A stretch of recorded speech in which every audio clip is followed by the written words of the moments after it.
Bem-vindos a todos os participantes desse congresso de patrística, o primeiro congresso online tão amplo, com tantos conferencistas oferecido online. Agradeço o convite de todos os organizadores, agradeço também a iniciativa de poder oferecer a todo mundo. Afinal, a internet tem esse poder de chegar a tantos lugares do mundo. Sobre esse grande tema que é a patrística, nós temos uma grande dívida a todos os padres da Igreja. Nós temos uma dívida para com a Igreja também de promover, esse dever de promover esses padres que tanto fizeram para o início da fé cristã. Tudo o que nós temos hoje é herança desse grande patrimônio que eles nos deixaram. Eles que tocaram nos apóstolos e trazem até nós hoje as verdades da fé. E hoje falarei sobre... A minha conferência está dedicada a Hipólito de Roma. Eu sou o Padre Alexandre Nunes, falo desde Roma. E que alegria poder falar de um padre da Igreja que está enterrado aqui. Hipólito de Roma vem mais ou menos datado a sua passagem por aqui no início do terceiro século, quando ele escreveu a Tradição Apostólica, essa grande obra tão atual, porque a liturgia que nós celebramos hoje vem em vários elementos desse documento. É um dos documentos mais antigos que tem a Igreja a respeito da liturgia. A Didaquê é anterior a esse documento, mas a Tradição Apostólica tem essa vantagem de descer a tantos detalhes. Mas aí vem a pergunta, o que é a Tradição Apostólica? Nós conservamos esse nome em latim, Tradição Apostólica. O original dela foi escrito em grego, é datado do ano 215 depois de Cristo. E esse documento foi, como eu disse, redatado em primeiro lugar na língua grega. E pouco, quase nada temos do original, só fragmentos. Mas o que a gente tem, segundo os historiadores, de forma especial, devemos muito ao estudo de Bernard Bot, que foi o grande estudioso desse documento da Tradição Apostólica. E fala que temos só fragmentos e adaptações para poder ler na íntegra esse documento. Então, como eu disse, o original em grego, e devemos isso também aos egípcios, ao rito alexandrino, copta, etiópico, onde se conservam a maior parte desses fragmentos, e graças a eles tivemos a tradução latina. E por isso hoje podemos falar da Tradição Apostólica. E vamos à primeira pergunta que nos vem à mente: o que é a Tradição Apostólica? Falei da sua precedência, é atribuída a Hipólito de Roma, ele que foi um dos grandes defensores da Igreja, da doutrina católica, colaborou com o Papa Calixto. De fato, teve alguma briga com ele também, alguma discussão, onde foi considerado Hipólito o primeiro antipapa, né? Porque ele não concordava com algumas práticas do tema da confissão do Papa Calixto. Então, ele foi exilado na Sardenha e morreu mártir defendendo a fé católica. E por isso está enterrado na Via Tiburtina, aqui em Roma. E é considerado um padre da Igreja, né, pelo patrimônio com que ele escreveu. Mas voltando ao conteúdo da Tradição Apostólica, ela está dividida em 3 partes. É um documento que é dividido em parágrafos, números, foi num documento numerado, onde o número 1 faz um pequeno prólogo, a motivação, a importância dos escritos. Depois termina com o número 43, com a conclusão também brevíssima. É um documento pequeno, de poucas páginas, mas muito rico em detalhes. E o maior tesouro dele, além do seu conteúdo, da ortodoxia, são os detalhes com que vai descrevendo alguns ritos, gestos, prescrições. Também é um livro de muitas prescrições, não digo canônicas, mas com essa inspiração, com essa atitude, né, de normativa. E por isso hoje temos também como referência. A tradição apostólica é, hoje para nós, uma referência. Não podemos atropelar um documento tão antigo, porque o nome dela mesmo diz, Traditio Apostólica. Traditio, que é a tradição. Sabemos que os padres da igreja foram discípulos dos apóstolos. E os discípulos desses discípulos formaram parte desse grande colégio dos padres apatrística, né? Toda a riqueza que temos escritos desses primeiros cristãos, primeiros chefes da igreja, primeiros guias, primeiros mestres da fé católica. Por isso tem esse grande peso e não podemos simplesmente esquecer só porque são antigos, todo o contrário, temos que voltar uma e outra vez e colocar as mãos nesse documento, lê-los com grande respeito, com grande veneração, porque aí encontramos a originalidade da fé católica, tocamos naquilo, no mais original que temos, ao que podemos chegar, não é? Porque deles chegamos nos apóstolos vemos ao próprio Cristo. Então, esse grande documento tem essa importância perene para a Igreja. Por isso também foi nomeado como traditio, né? A tradição da Igreja, e apostólica, porque como um documento patrístico e desses primeiros séculos, tocam nos apóstolos. Então, como divisão desse documento, temos a primeira parte, que é a Constituição da Igreja, que consiste, sobretudo, na explicação da ordenação dos bispos e presbíteros, dos diáconos, as instituições e nomeações. Muito interessante que aparecem as primeiras funções já no terceiro século. Na parte segunda, a iniciação cristã, e aí vem toda a normativa, também moral, de como devem ser, quais devem ser as atitudes desses primeiros cristãos, devem fazer-se merecedores desse grande presente de Deus que é pertencer à Igreja, que é serem chamados filhos de Deus. Sabemos que a partir de Santo Agostinho começou o argumento do batismo das crianças. Então sabemos que antes disso o batismo era para adultos. Os primeiros cristãos eram convertidos da fé pagã, da fé hebraica, e eles eram adultos, tinham já a sua vida, o seu percurso feito de fé, mas aderiam à fé de Cristo. Então era todo um processo para deixar seus antigos costumes e aderir pouco a pouco ao Evangelho de Cristo, pregado pelos discípulos, os apóstolos. E depois, a terceira parte, então dentro dessa iniciação cristã, a segunda parte está a entrada no catecumenato, o catecumenato em si, os sacramentos da iniciação cristã. Então entra também a Eucaristia, né, a Crisma e a Eucaristia. E a terceira parte, as observâncias da Igreja.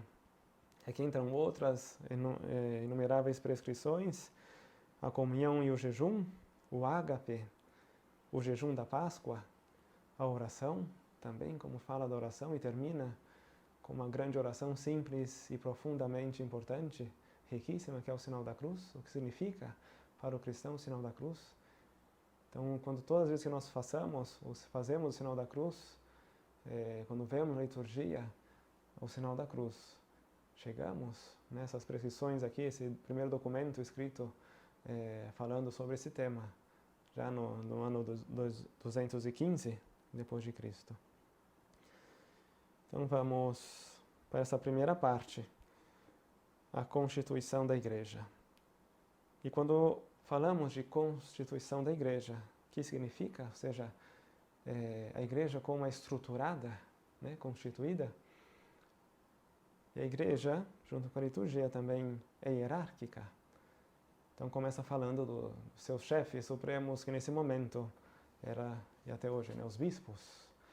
Então fala da eleição do bispo, como o bispo deve ser eleito, seja ordenado aquele que, sendo irrepreensível, tiver sido escolhido por todo o povo. A importância da participação do povo, o bispo é para o povo, o bispo é o máximo exponente da igreja, o máximo representante da igreja, representa toda a comunidade cristã. Então deve ser uma pessoa exemplar, irrepreensível, escolhida pelo povo, porque é o povo que ele vai governar, vai guiar, então esse povo também deve aceitá-lo, não, de alguma forma. Por isso, dentro da liturgia, vários bispos, ordenantes, pedem esse aplauso, né, da comunidade cristã, quando é eleito, nomeado o bispo, quando se apresenta o candidato na liturgia já da ordenação. No rito bizantino, o povo aclama, né? Hagios, Hagios, Hagios, gritam com toda a força, dizendo que é santo, é justo, merece ser o nosso guia, o nosso pastor. Pois vem, depois que vem chamado, aí vai descrevendo, né, todo o rito da ordenação episcopal, o povo reunido junta-se com o presbiterium, então vem também a participação dos presbíteros, que serão os braços e as pernas do bispo, os bispos presentes, a importância de que na ordenação episcopal tenha 1 ou 2 bispos a mais, já pede o direito canônico, para que exista essa sucessão apostólica, exista essa confirmação também da igreja representada por eles, presente neles. E fala também do domingo, o dia do Senhor, como é importante, e até hoje, dentro da pré-notanda, né, das orientações, da liturgia, do rito, das ordenações. Pede que de preferência se dê no domingo, é o dia do Senhor, então vemos que o dia também faz parte da liturgia.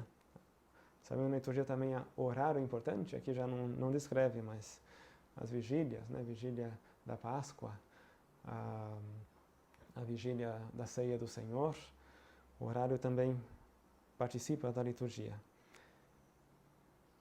E depois do consentimento de todos, os bispos impõem-lhe as mãos e o presbitério permanece imóvel. Então distingue esses dois colégios, né? Os bispos impõem as mãos também, mas os presbíteros ficam no seu lugar. Então,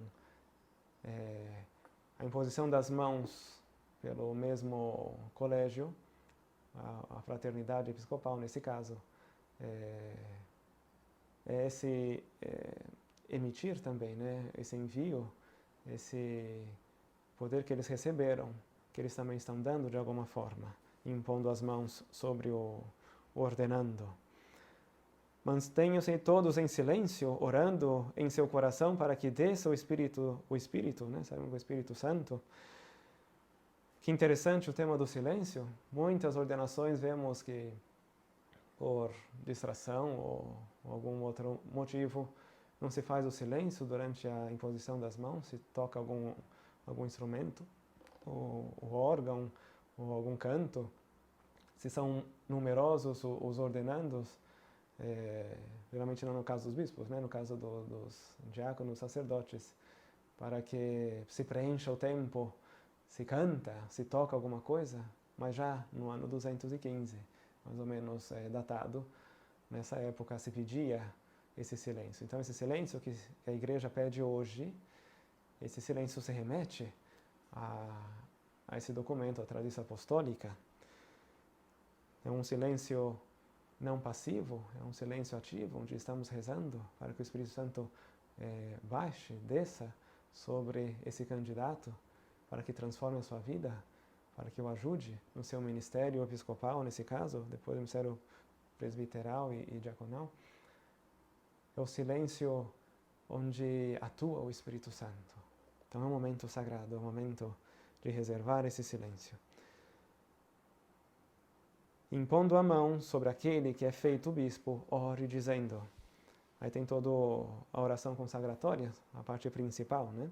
Sabemos que as orações consagratórias, sobretudo nas três ordenações, episcopal, presbiteral e diaconal, a oração consagratória dividida em partes. Existe a primeira parte introdutória, depois vem a parte anamnética, ou seja, de memória, onde vai descrevendo os mistérios da salvação, as ações de Cristo como nosso Salvador, e fala dos patriarcas, né? Moisés, Abraão, e vai nomeando eles e a importância deles, a ação deles na história da salvação, até chegar em Cristo e nos apóstolos. Depois vem a oração epiclética, onde se envia o Espírito Santo. No caso do bispo, encontramos essa palavra forte, né? O Espírito Principalis, esse Espírito soberano, a tradução ao português, que é o que ele recebe como chefe da igreja, como pastor da igreja, como sucessor dos apóstolos. E depois vem a parte de petições para o seu ministério, para que o Senhor o ajude na sua missão, nas suas funções episcopais, né? E já termina invocando a Santíssima Trindade, né? Pelo vosso Filho Jesus Cristo, por quem vós é dada a honra, o poder e a glória, Pai e Filho, com o Espírito Santo, na Santa Igreja, agora e pelos séculos dos séculos. Amém. É interessante que toda essa oração consagratória, bastante longa, do bispo, praticamente a mesma que nós temos no nosso rito hoje, por isso a tradição apostólica é viva, ontem e hoje. E é interessante que Hipólito de Roma acrescenta, né, na Santa Igreja, já no rito, nas conclusões, não temos, mencionamos a Santíssima Trindade e terminamos com o Amém final. Por isso esse Amém é cantado, porque se conclui toda a oração da Igreja, a oração consagratória. Mas nas três, Hipólito acrescenta a menção da Santa Igreja.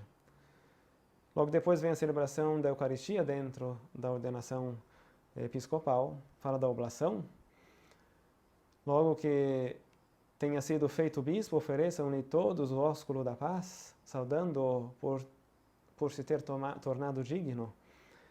O abraço da paz, dado também pelos outros bispos presentes, é o colégio episcopal que recebe esse novo bispo. Então é importante também desse ósculo da paz dentro do rito, vem daqui, desse documento.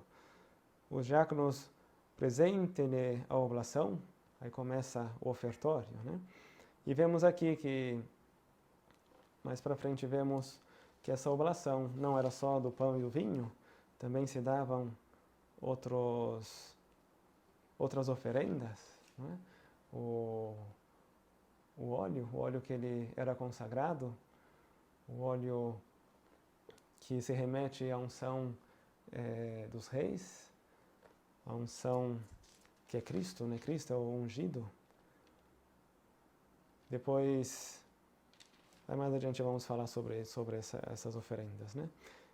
E antes de rezar o prefácio, muito interessante que começa, pela primeira vez encontramos essas aclamações, Dominus vobiscum, et cum spiritu tuo, a tradução latina.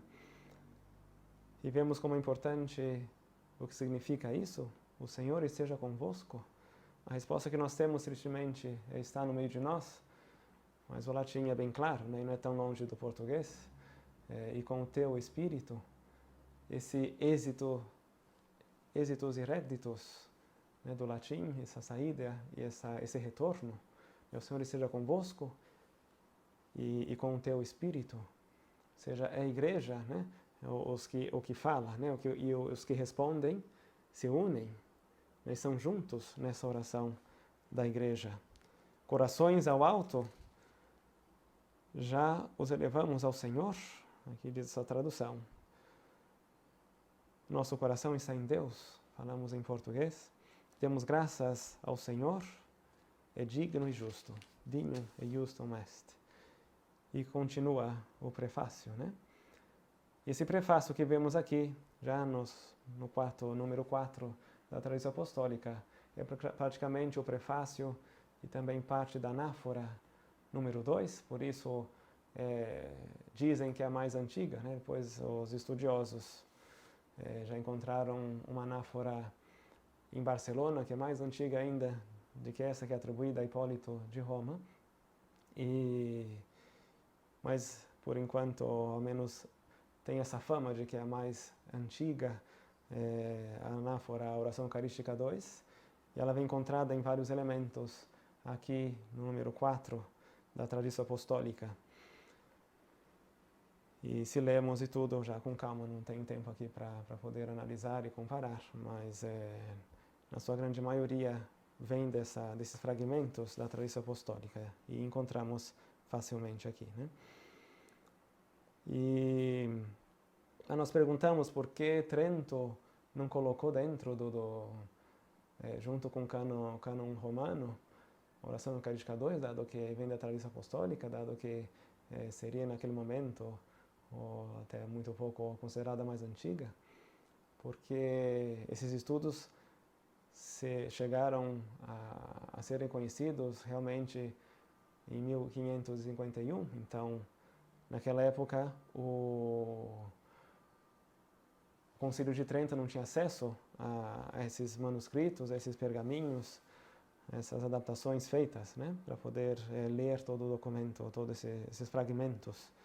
Então, o mais ortodoxo,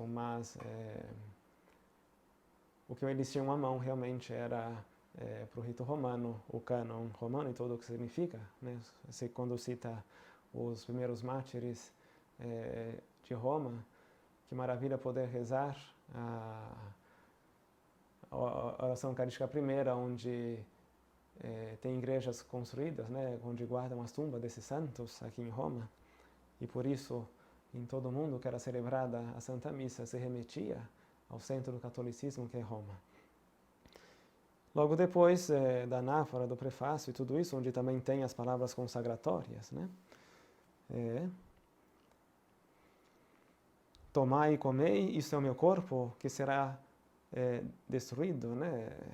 Comido por vós. E depois, este é o meu sangue, que será derramado por vós. Quando fizerdes isso, fazei memória de mim.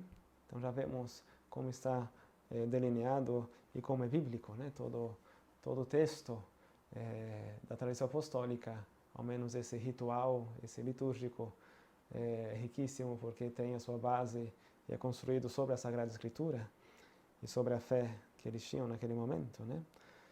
E logo depois vem as oferendas dentro da Eucaristia, onde se oferecia, como dizia, o azeite. Se alguém oferecer azeite, o bispo dê graças, né, agradeça. Tinha uma oração que fazia ao receber essa oferenda. E como eu dizia, esse óleo se remete à unção dos reis e dos sacerdotes, dos profetas. Também o bispo tem essas características, né? E se deixa também visível no óleo santo, também nos sacerdotes. Que interessante que o óleo no bispo, no rito romano, é ungido na cabeça, não é? E depois nas mãos também. Ao menos na forma extraordinária, existem essas duas unções ainda. E depois vemos que no rito bizantino, por exemplo, já não seguem essa praxis, né? Eles têm como unto altar, na consagração do altar, o altar é Cristo, por isso ele é ungido. E o bispo e os sacerdotes, nas suas ordenações, encostam as mãos e a cabeça no altar, porque o altar é ungido, recebe essa unção do altar. Depois vem a oferenda do queijo e das azeitonas, as azeitonas de onde vem o óleo, né? E o queijo, que diz a oração: santificai este leite coagulado, unindo-nos à vossa caridade, concedei também que não se afaste da vossa doçura este fruto da oliveira, símbolo da abundância que fizestes brotar da árvore, para dar vida àqueles que em vós esperam. E depois, em cada bênção, se diz, né, glória a vós, Pai, Filho e Espírito Santo, na Santa Igreja, agora e pelos séculos dos séculos. Amém. Vamos à doxologia final, de conclusão, sempre presente, né, nas orações. Então, como dizia, no ofertório, antes se entregava essas oferendas, né, vem com barril de vinho, vem com a cesta de pão, vem com as azeitonas, o queijo oferecido ao bispo, ele recebia, fazia essa oração, essa bênção, e já se guardava em algum lugar, né? E vem a ordenação dos presbíteros e diáconos. Quando se ordena um presbítero, impõe-lhe o bispo a mão.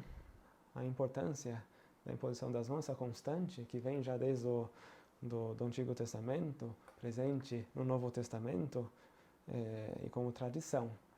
Continuamos a fazer, por isso já em Trento se decide, partindo desses documentos tão antigos, e esse testemunho da tradição do magistério da Igreja, se conclui como matéria e forma do sacramento da ordem, a imposição das mãos e a oração consagratória, né?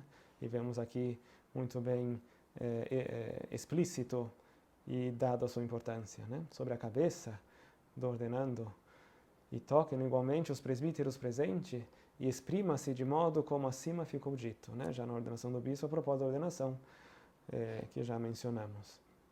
E depois tem a oração consagratória, né? E aqui o sacerdote ordenando recebe, concede-lhe o Espírito da graça e do conselho do presbitério, né? Esse Espírito sacerdotal, Espírito santificador, que recebe o sacerdote. Depois vem a ordenação dos diáconos. E constitui um diácono deve ser escolhido de modo como acima ficou dito, e impõe as mãos somente o bispo. Tal como prescrevemos, na ordenação do diácono só o bispo impõe as mãos, porque o diácono não é ordenado para o sacerdócio, mas para o serviço do bispo, para fazer o que este lhe indicar. Então vemos que o diaconado está para servir ao bispo. De fato, muitos papas, antes de serem papas, acompanhavam o bispo de Roma como diácono, e diácono passavam a sucessor do papa, né? E assim os bispos também. Então, o serviço do diácono, esse serviço ministerial, então não é como o dos presbíteros, é inferior a esse, com essa grande função de auxiliar, de acompanhar os bispos. Os presbíteros têm somente o poder de receber o Espírito, mas não têm o poder de o dar. Por isso eles não impõem as mãos, né, sobre o diácono, só o bispo. E aqui é interessante ver, e é importante mencionar aqui nessa conferência, que quando uma diocese, uma arquidiocese, sobretudo uma diocese grande, e tem vários bispos auxiliares, na ordenação sacerdotal, os bispos auxiliares querem também impor as mãos, né? E não é correto. De fato, a congregação do culto divino, respondendo a perguntas desse estilo, deixa bem claro que não se deve fazer.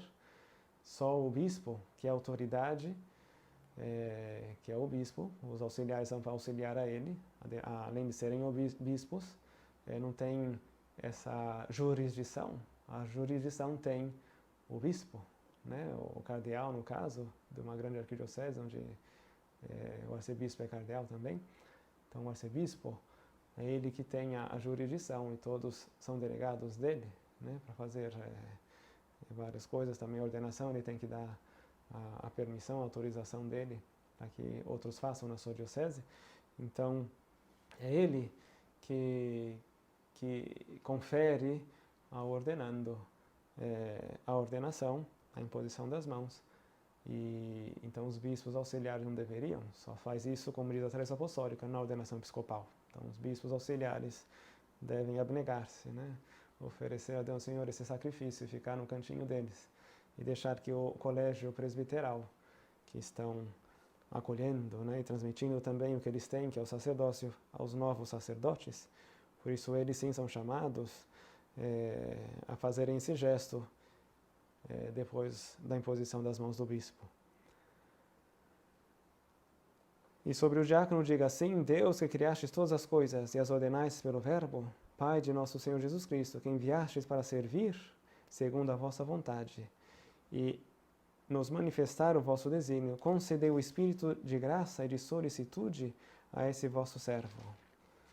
Então recebe, né, o espírito da graça, o espírito do serviço para servir. Depois vem as instituições e nomeações. Aqui é muito interessante, os confessores, Aqui menciona os confessores, as viúvas, os leitores, as virgens e os subdiáconos. E aquele também o dom de curar. Olha só quantas nomeações, quantas instituições existiam naquele momento. Que interessante. Então vemos os confessores. Se um confessor tiver sido preso por causa do nome do Senhor, não se lhe imporá a mão para o diaconado ou para o presbiterado, porque em virtude da sua confissão ele possui a dignidade de presbítero, mas se for instituído bispo, ser-lhe-á imposta a mão. Interessante aqui as prescrições que dá Hipólito de Roma. Porém, se houver um confessor que não tenha sido levado à presença da autoridade, nem tenha sido preso, nem metido na cadeia, nem condenado a outra pena, mas tenha sido ridicularizado por causa do nome do Senhor e punido com castigo doméstico, se tiver confessado, imponha-se-lhe a mão para qualquer ordem da qual seja digno. Então vemos aqui as condições que tem para que se aceda às ordenações, né? Depois vemos aqui que a missão, a instituição de confessor era dada pelo bispo, era algo a mais, né? E próprio dos presbíteros e dos bispos. Depois aí vem a oração própria, né? dessa instituição com imposição de mãos. Depois vem as viúvas. Quando se institui uma viúva, ela não é ordenada, mas apenas designadas por esse nome. Se o marido morreu há muito tempo, seja instituída, mas se o marido morreu há pouco, não se confie nela. Mesmo que seja idosa, ponha-se-a à prova por algum tempo, pois muitas vezes as paixões só envelhecem com quem as traz dentro de si. Então vemos a prudência da igreja aqui, obviamente estamos falando no terceiro século, né? Por isso essa linguagem tão forte, tão explícita, sobre o tema das viúvas, mas é o serviço comum, né? Um serviço comum que já desde do Antigo e do Novo Testamento vemos a importância, vemos que já existia essa função, então se segue na igreja, né? Partindo dessa tradição. Depois vem os leitores. O leitor é instituído quando o bispo lhe entrega o livro, porque ele não recebe a imposição das mãos. Então vem toda aquela discussão já no Concílio de Trento, se a ordenação se confere pela entrega dos instrumentos, né? Então vemos que na ordenação não, é a imposição das mãos e as palavras consagratórias, mas nessas instituições e nomeações, esses símbolos naquele momento era considerado como a entrega, como o conferimento, né, dessa nomeação. As virgens, não se imporá a mão a uma virgem, basta a sua decisão para fazer dela uma virgem. Então também era simplesmente nomeada, né, não instituída como os confessores. Depois, os subdiáconos. Antes do concílio existiam as ordens menores, e já o subdiaconato era uma ordenação subdiaconal que era justo antes da diaconal. Eles podiam usar a dalmática também, sem a estola embaixo, né? A estola era já própria do diácono. E até hoje vemos na forma extraordinária, na missa chamada solene, o interso, onde está o sacerdote ou o bispo que preside, auxiliado pelo diácono e subdiácono, e cada um tem a sua função própria na liturgia. Não se imporá a mão ao subdiácono, mas nomear-se-á para seguir o diácono. Então ele sempre ajudando, auxiliando o que está por em cima dele de forma imediata, né? E o dom de curar, se alguém disser recebi por uma revelação o dom de curar, não se imporá a mão sobre ele, os próprios factos mostrarão se diz a verdade. Então, não era qualquer um que recebia essa nomeação de curar, tinham que, através de fatos, mostrar a veracidade desse dom que ele recebeu de Deus. Aí vemos os dons de Deus já confirmados também na tradição apostólica no terceiro século, algo só que existia no Antigo Testamento ou no Novo Testamento. Também se estendia, e até hoje vemos, né, pessoas que têm esse dom de curar. Muito mais escasso, né, que encontramos em qualquer esquina, mas é um dom que vem de Deus e se confirma aqui na tradição apostólica. Depois vem a segunda parte, né? A entrada no catecumenato. Vamos ver aqui.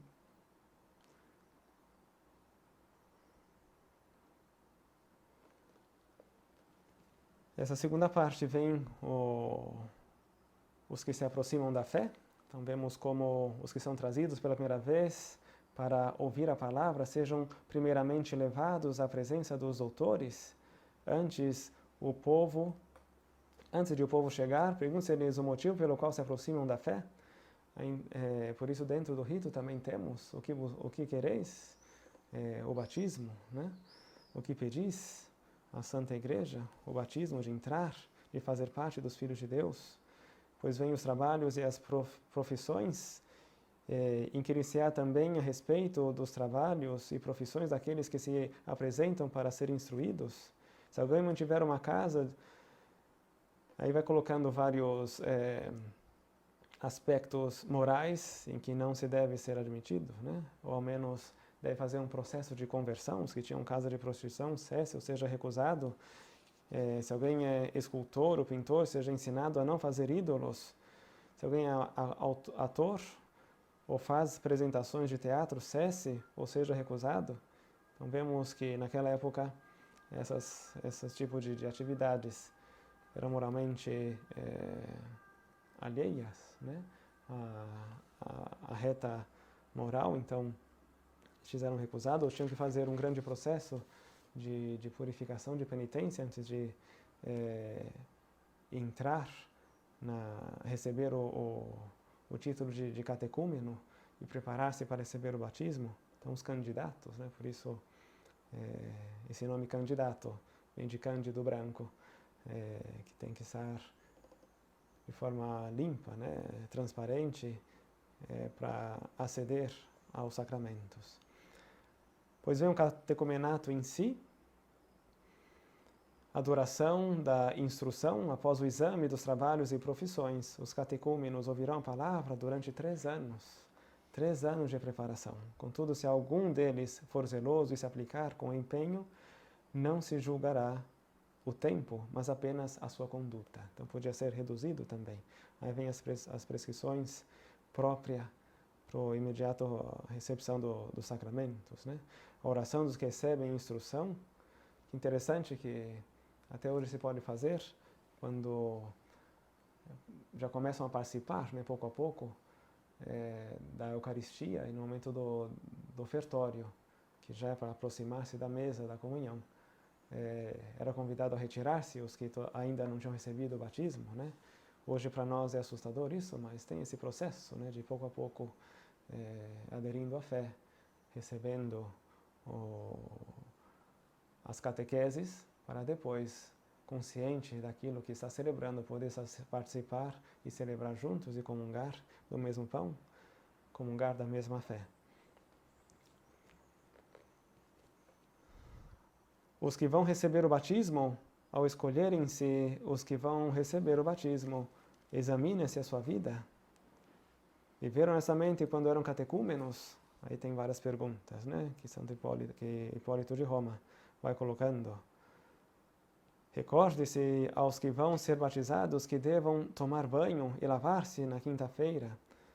Se uma mulher, enfim, toda a parte da menstruação, essas coisas todas, seja colocada de lado, receba o batismo outro dia.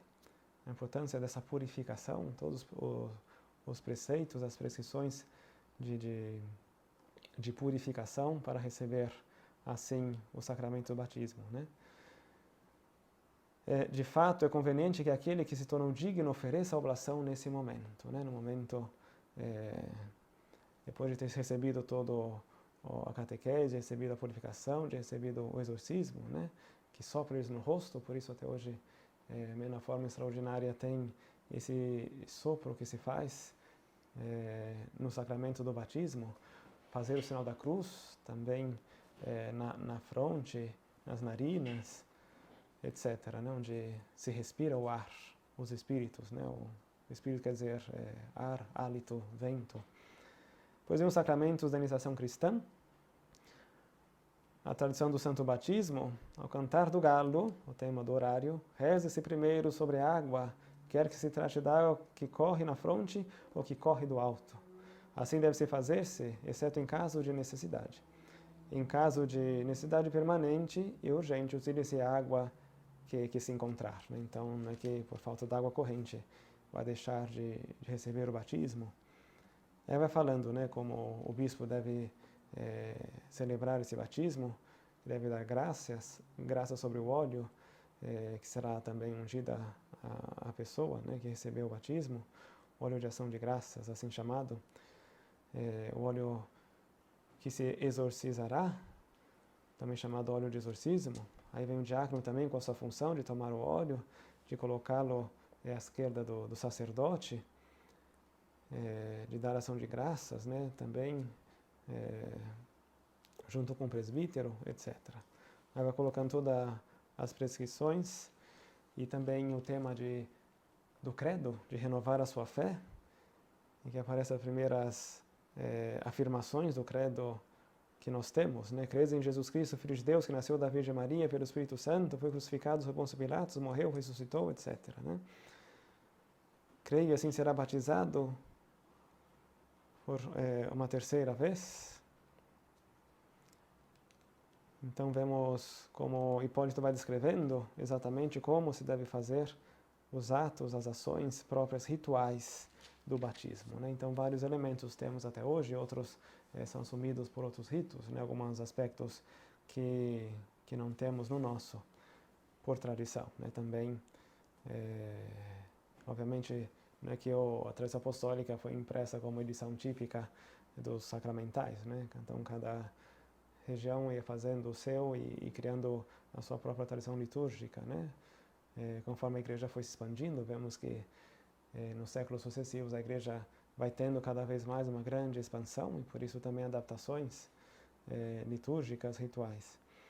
A confirmação, o bispo, impondo-lhe as mãos, dirá a invocação: Senhor Deus, que os tornastes dignos de obter a remissão dos pecados pelo banho da regeneração, tornai-os dignos de ser cumulados do Espírito Santo. E assim envia também o Espírito Santo como sacramento da confirmação e a unção com óleo santo em Deus Pai Todo-Poderoso, em Jesus Cristo e no Espírito Santo. E o tema de pousar-lhe a mão também, né, de impor as mãos sobre a cabeça e diga essas palavras, né, que acabei de repetir. Então vemos que desde a tradição apostólica já estava delineada a imposição das mãos e a unção com óleo, dizendo a fórmula. Né? E depois vem a primeira Eucaristia. A oblação será então apresentada pelos diáconos ao bispo e ele dará graça sobre o pão para que seja o símbolo do corpo de Cristo, sobre o cálice de vinho misturado para que seja a imagem do sangue que foi derramado por todos os que nele creem, sobre o leite e o mel misturado para indicar o cumprimento das promessas feitas aos nossos pais, etc, etc. Deu o bispo igualmente graça sobre a água apresentada em oblação como representação do banho batismal, para que o homem interior, que é a alma, obtenha os mesmos efeitos que o corpo. Temos textos belíssimos, riquíssimos em conteúdo e catequéticos também, a função catequética da tradição apostólica explicativa. E assim se tem a primeira Eucaristia, né, com todos os símbolos e bênçãos próprias.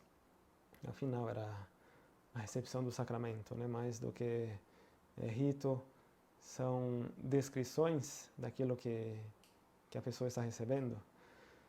Agora entramos na terceira e última parte, as observâncias da igreja. Então vemos aqui a comunhão em jejum, a comunhão dominical, o dia do Senhor, onde também se deve fazer a comunhão, esse ato de estar em comunidade, não só a comunhão eucarística, mas a comunhão também dentro do corpo místico de Cristo. No domingo, o bispo, se for possível, distribuirá a comunhão a todo o povo com as próprias mãos. Os diáconos, não que o povo receba com as mãos, mas o bispo deve entregar com as próprias mãos. Os diáconos fazem a fração e os presbíteros partirão igualmente o pão. Ao trazer a Eucaristia ao presbítero, o diácono apresenta-lhe o vaso e o próprio presbítero o tomará e distribuirá ao povo com a sua mão. Os outros dias comungar-se-á segundo as instruções do bispo. Então vemos que a Eucaristia era regulada, era conservada, reservada para o domingo, o dia do Senhor. Os outros dias dependeria da autoridade do bispo. Depois vemos o jejum. Aqui tem as prescrições das viúvas e das virgens, que devem jejuar frequentemente e rezar pela igreja, uma das funções delas. Os presbíteros jejuarão quando quiserem, assim como os leigos. Os bispos não podem jejuar, a não ser nos dias em que todo o povo jejua. Essa comunhão da cabeça e o corpo. Pois pode acontecer que alguém queira fazer uma oferenda e o bispo não pode recusar, dado que é o bispo que acolhe, como a igreja acolhe as oferendas do povo, do seu povo. E quando faz a fração, prova sempre alguma coisa, né? Então deve receber também daquilo que se é oferecido, repartido. Por isso a importância também da comunhão do sacerdote e do bispo, aquele que celebra a Eucaristia, mas com celebrações, todos os sacerdotes devem comungar, né? Porque aquilo que se oferece também eles devem receber. O ágape,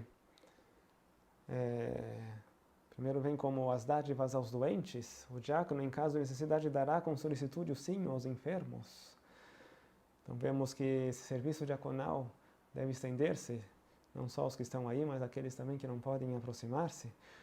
Se por isso não estiver presente, sobretudo cai essa responsabilidade aos diáconos. Depois de lhes dar quanto é necessário e de receber o que for distribuído, dará graças. E eles consumirão aí o que lhes foi dado. Então, a forma de agradecer também é consumi-lo, não? Então, o ágape, né? Essa divisão dos bens, essa partilha, né? O ágape, como esse amor sincero, desinteressado, sobretudo, tem essa conotação de partilha dos bens, os dons recebidos e divididos com a comunidade. Então, a introdução da lâmpada na ceia da comunidade, quando o bispo está presente, ao cair da noite, o diácono traz a lâmpada, o bispo de pé, no meio de todos os fiéis presentes, dará graças. Que interessante que sempre, quando recebe, quando faz algum gesto litúrgico, dá graças. Por isso a Eucaristia é ação de graças, né? Em primeiro lugar, saudará, dizendo: o Senhor esteja convosco, e o povo dirá: e com o teu espírito. Demos graças ao Senhor, responderão: é digno e justo. Então vemos a oração sobre essa luz, né? Na ceia da comunidade, por isso também sobre o altar estão as velas acesas, simbolizando também essa lâmpada, né? Que é consumida aí sobre o altar, como Cristo se consumiu por nós, se deixou consumir por nós. E também se remete a esse fogo que estava sempre aceso no templo, né, para o holocausto. E essa luz também se remete ao próprio Cristo, que é a nossa luz, como luz incorruptível, a luz definitiva, Cristo nosso Salvador. E essas orações se concluem sempre com a doxologia, né, mencionando o Pai, Filho e Espírito Santo, e terminando com um amém. Todos responderão amém, diz aqui. Pois vem a oração dos salmos, essas coisas todas, né? Que os meninos, as crianças e as virgens dirão, cantarão os salmos, né? Depois vem a refeição comum. Esse ágape também se estende a essa refeição comum, essa festa, mas primeiro vem o partir do pão, a Eucaristia, o sacramento, depois vem a parte da refeição, da festa, do convívio fraterno, né? Então não temos que colocá-lo dentro da Santa Missa, dentro do sacrifício eucarístico. O tema de mencionar a missa como banquete, já dizia João Paulo II na Mistério de Eucaristia, Eclésia de Eucaristia, onde não podemos desassociar o sacrifício da ceia.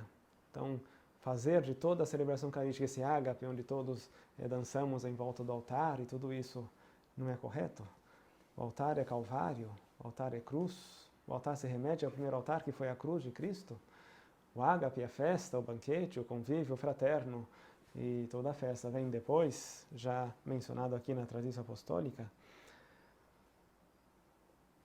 Os catecúmenos não devem comer com os fiéis, aqui é uma grande prescrição, que devemos não tomar a parte na ceia do Senhor, por isso aquele convite, né, de retirar-se, só depois de receber o batismo farão parte dessa comunhão total, né? Aí vem aspectos da moderação, essas coisas todas, né? Os convidados comerão em silêncio, sem discussões, dizendo apenas o que o bispo permita e respondendo-lhe se perguntar alguma coisa. Então vemos que era tudo muito bem explicado, delineado e regrado, né? Deve-se comer-se com ação de graças, né? Cada qual comerá em nome do Senhor, pois o que agrada a Deus é que, sendo todos unidos e sóbrios, mostremos emulação no nosso comportamento, mesmo no meio dos gentios. Então vemos que o tema do testemunho também faz parte desse ágape, faz parte dessa vida comunitária, não é? Pois vem a refeição das viúvas, os frutos que devem oferecer-se ao bispo, com as primícias, né, os primeiros frutos da estação. Vemos como esta entrega do que nós temos, do nosso trabalho, fruto do nosso trabalho, à igreja, né, representada na pessoa do bispo. E também a bênção dos frutos, né, da uva, os figos, a romã, as azeitonas, a maçã, a pera, a mora, o pêssego. Aqui Hipólito vai colocando os frutos que eram comuns na época, né? Pois vem o jejum da Páscoa. Ninguém deve provar coisa alguma na Páscoa antes da hora em que se pode comer. Então vemos que existe uma preparação, né? Nós temos toda a Quaresma como grande preparação, esse grande tempo de jejum, de oração, de penitência, de esmola, com preparação para a grande Páscoa, né? Que também é mencionado como prática na tradição apostólica. E depois vem a vida cotidiana da comunidade, né? Os diáconos devem ser assíduos junto do bispo, como serviço ao bispo, momento em que se deve orar. Os fiéis, assim que acordarem e se levantarem antes de dar início ao trabalho, rezem a Deus. O tema da oração doméstica, da igreja doméstica, oração da manhã e da noite, própria da fé cristã, já estava no terceiro século estipulado por Hipólito. Depois deve-se receber a Eucaristia sempre que se faz a oblação e antes de comer, seja o que for. O jejum eucarístico também, com preparação. A Eucaristia deve guardar-se com cuidado, a reserva eucarística. Já mais ou menos era mencionado aqui, cada um terá cuidado para que um fiel não prove a Eucaristia, nem o faça de forma rápida, ou se coma outro animal, né, para que nenhuma parcela caia no chão e se perca, porque o corpo de Cristo é para se comer e não para se desprezar. Então, o cuidado com os fragmentos da Eucaristia. Não deve cair nada no cálice, a proteção do cálice, por isso hoje temos a pala, né, que protege o cálice. Na forma extraordinária é sempre muito cuidadoso, sempre se tampava, era prescrito. Depois o diácono também tinha essa função de tapar e destapar o cálice, para que nada se misture ao sangue de Cristo. Os diáconos se reúnem todos os dias no local que o bispo lhes tiver prescrito. Os diáconos não deixem de se reunir sempre, a não ser que a doença o impeça de fazer o serviço, o serviço de consagração, né, de trabalho. Os locais da sepultura, já os locais próprios de sepultar os fiéis batizados, um lugar próprio para eles, né? Depois, o momento em que se deve orar. Então fala que os homens e as mulheres, ao levantar-se do sono da manhã, devem lavar as mãos e orar a Deus antes de dar início a qualquer trabalho. Só depois começarão a trabalhar. Se houver alguma instrução da palavra, cada um deve preferir encaminhar-se para lá, considerando em si mesmo que é Deus que ouve naquele que ensina. Então, também a parte da oração, né, de aprender sobre a oração, de instruir-se da palavra de Deus, para orar e fazer dela também oração.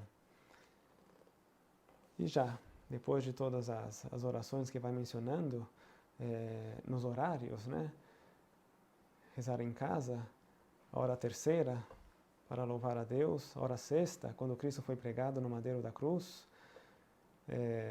as horas litúrgicas, né, já era descrito aqui com Hipólito de Roma na tradição apostólica, antes do seu corpo repousar no leito, as completas, né, onde entregamos as últimas energias nossas a Deus como consagração a Ele.